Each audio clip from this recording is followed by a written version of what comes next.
Guess who's not on prednisone anymore?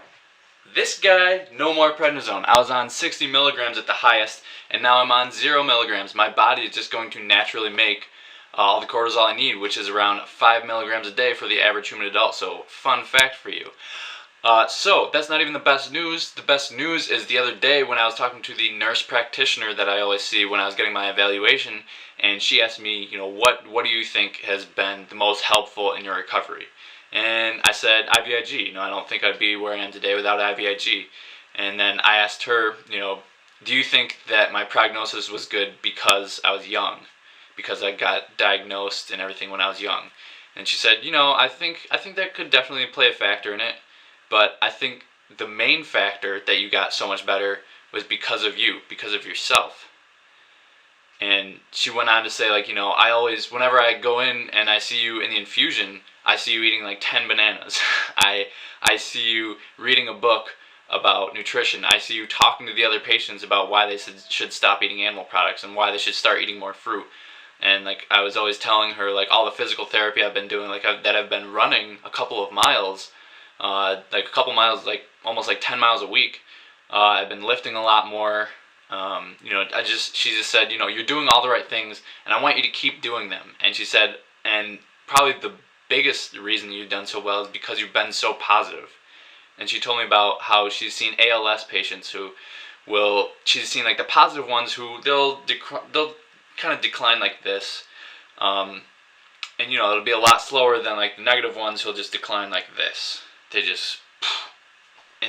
said it's just so visible, how the positive ALS patients just decline so much slower, and the negative patients that are just all gloomy and woe is me just decline so much quicker. So if you have ALS, then just take that message home. Be positive. If you have CIDP, be positive, because for me, I've just improved. And she said actually, she was surprised how much I've improved from the time that I've met her, when I was walking around with crutches. She's like, I didn't expect you to make an improvement like you really have. And she said that she hasn't really seen many CIDP patients as positive I've been. So if you can be really positive, I think you can really have a fantastic prognosis. I think if you eat properly, you sleep properly, you hydrate properly, you get regular exercise, and above all else, you're positive, I think you can just have a fantastic recovery. I think you really can determine your own prognosis. You just have to do those things, and it's not easy.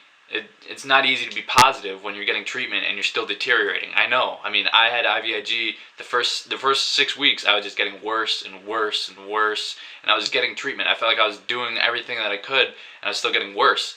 And I still kept a smile on my face that whole time, and it wasn't easy, but I did it. And I think that's why I have made such an amazing recovery. I feel like my running career is just getting started.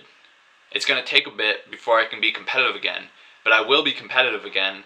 And I mean, I've been lifting quite a bit. I feel like I went to the weight room today and I was lifting as much as fully able-bodied people who have never had CIDP have been lifting.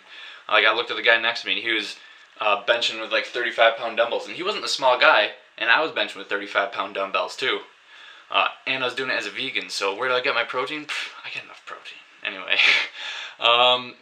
just do those 5 things that I said, and just above all else, be positive, and I think you can really have a fantastic prognosis. So anyway, I'll see you guys later, but I'll put my social media links down below as I always do. Please find me on Facebook, find me on Pinterest. Send me a message if you want any more information about what you could do to improve your prognosis. I really, really desperately want to help other CIDPers, because I know that when I got CIDP, I didn't really have anywhere to ask. I asked Francisco Alvarez when he had a page called Being Relentless, and he was really helpful. That was awesome, but there was only one person. I wish there was so many more people with CIDP just trying to help other people.